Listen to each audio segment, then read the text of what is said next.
저는 30대를 아주 잘 살아왔다고 생각하는데요. 그렇다면 나는 어떤 30대를 살았는지, 오늘은 30대의 인생 계획법에 대한 이야기입니다. Haven't we made it, my love? Oh, honey, look how we made it this far. 30대는 20대와는 조금 결이 다릅니다. 20대는 어른이 되고 나서 처음으로 세상을 마주하는 시기잖아요. 그러니까 대부분의 사람들은 뭘 하고 싶은지 뭘 해야 할지 모르는 경우가 많아요. 경험이 없기 때문이죠. 그래서 20대에는 많은 경험과 도전이 제일 중요한데요.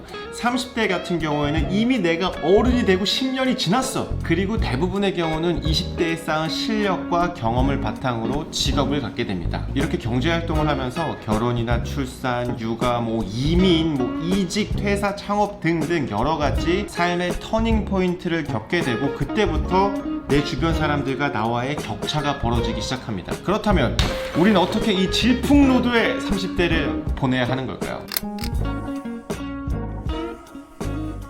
제 삶을 돌아봤을 때 30대 제가 진짜 잘했다고 생각하는 건 선택이었던 것 같아요. 그리고 제가 생각하는 선택을 잘하는 유일한 기준은 딱 하나입니다.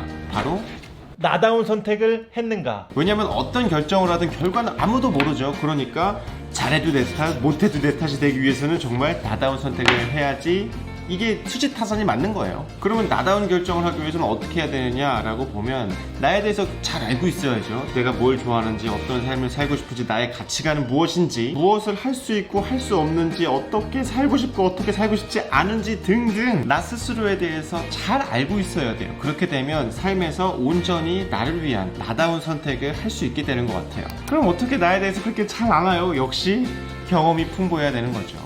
그래서 20대에는 경험이 가장 중요하다고 이야기한 것도 같은 이유예요.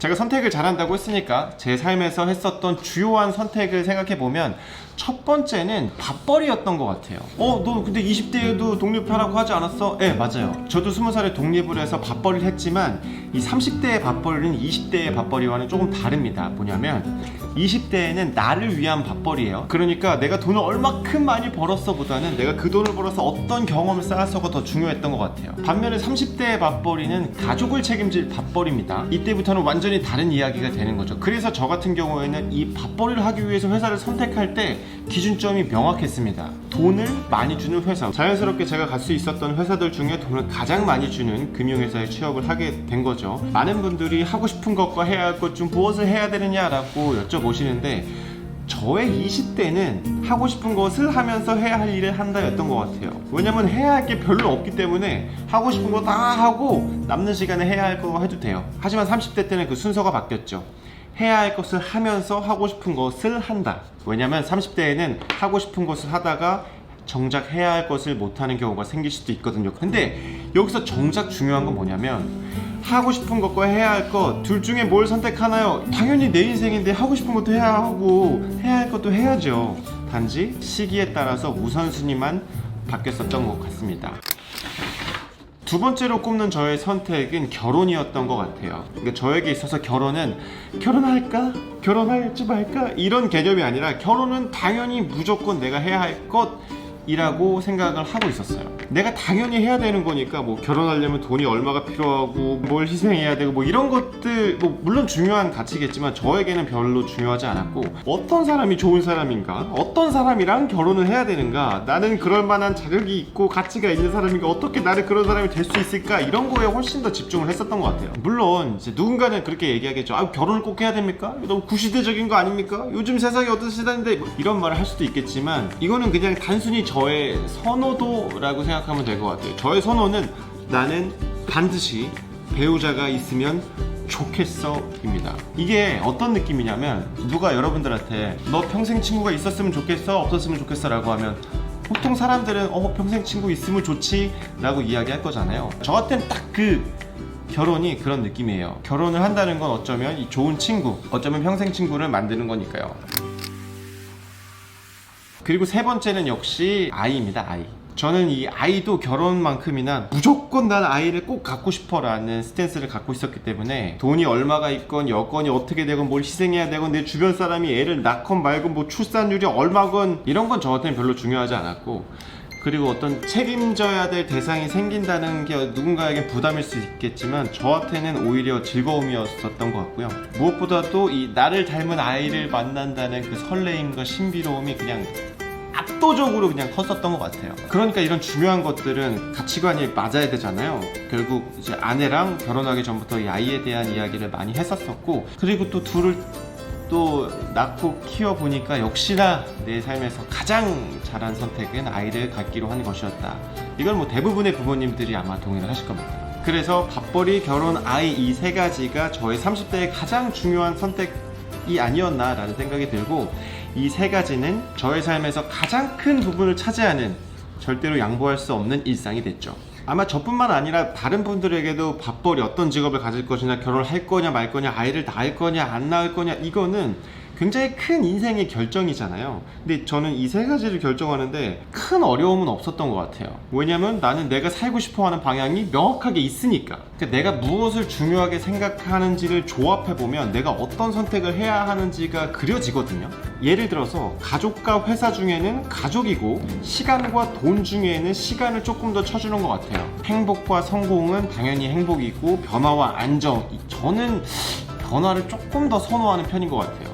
내 스스로 이런 성향이라는 걸 알고 있다 보니까 2017년에 저희 첫째가 태어났을 때 육아휴직을 하는 게 그렇게 어렵지 않았던 거예요. 왜냐면 나는 가족이랑 시간을 보내면서 행복하게 사는 것이 회사에서 돈을 벌고 성공하는 것보다 조금 더 가치 있게 생각을 했기 때문에, 그리고 변화가 오는 것이 그렇게 두렵진 않았어요.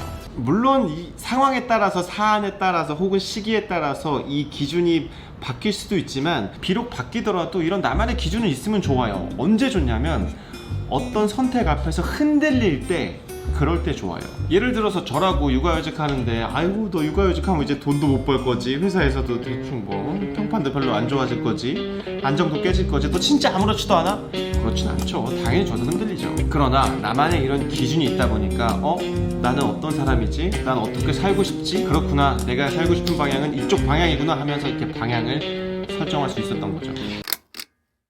그런데 이런 가치관을 정할 때 뭐 A, B 둘 중에 하나, 어떤 거 꼭 이렇게는 설정하지 않았으면 좋겠어요. 그러니까 예를 들어서 일과 여가 어떤 게 더 중요해 라고 하면, 저는 일을 하면서 즐기는 여가, 저는 둘 다 빼놓을 수 없거든요. 그리고 안전함과 모험, 이 둘 중에 무엇을 선택할 거야? 나는 안전함 속에서 즐기는 모험을 좋아하는데, 그리고 뭐 그럼 단기 목표랑 장기 목표 뭐가 더 중요해? 그러면 난 단기 목표와 장기 목표가 이렇게 한 쌍을 이루어서 쭉 나아갔으면 좋겠는데, 이런 것들을 조합해보면 왜 제가 휴직을 하고 유튜브를 시작하고 회사를 다니면서도 유튜브를 했었는지가 이해가 돼요. 왜냐면 제가 휴직을 하고 아이만 키웠었는데, 저는 아이 키우고 여가를 즐길 수 있는 사람이 아니에요. 저만의 일이 꼭 필요한 사람이거든요. 그래서 어떤 일을 해야 될지 궁리하고 이것저것 찾아보다가 유튜브가 그냥 하나 얻어 걸린 것 뿐이에요. 모험 너무 좋죠. 모험을 꼭 하고 싶지만 안정을 포기할 수 없거든요. 그래서 안전한 회사라는 테두리 안에서 유튜브라고 하는 작은 모험을 했었던 것이고요. 언젠가는 내 사업을 꼭 해보겠어 라고 하는 이 장기 목표가 있었기 때문에 단기적으로 계속 죽어라고 성장하지 않은 유튜브 채널을 계속할 수 있는 원동력이 됐었던 거죠. 우리 앞에는 진짜 수많은 선택지가 있습니다. 그리고 우리는 그 선택지 앞에서 고민하죠. 그런데 정작 내가 무엇이 되고 싶은지, 무엇이 하고 싶은지가 명확해진다면 우리 앞에 있는 수많은 선택지 중에 대부분은 더 이상 선택지가 아닌 것이 될 거예요. 왜냐면 내가 원하는 삶이 아닐 테니까, 혹은 이것보다 더 원하는 삶이 있을 테니까. 이렇게 저의 30대는 이미 지나갔습니다. 그리고 이제는 40대죠. 그렇다면 이제 나의 40대는 어떻게 살아가야 하는가? 잘 모르겠습니다. 하지만 가장 나다운 선택을 하면서 살아가야 한다라는 거에는 변함이 없는 것 같아요. 왜냐면 나다운 선택을 한다는 것이 결국 나다운 삶을 살아가고 있다는 말이 될 테니까요.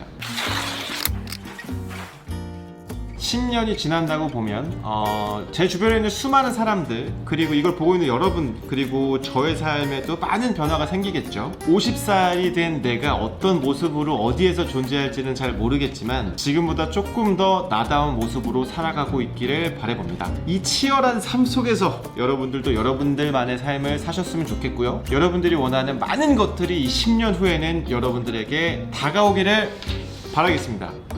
저는 무비워터였고요. 감사합니다. 선택에 대한 이야기였다.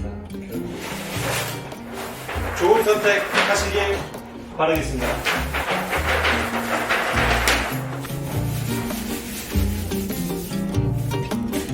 잘 가라 나의 30대.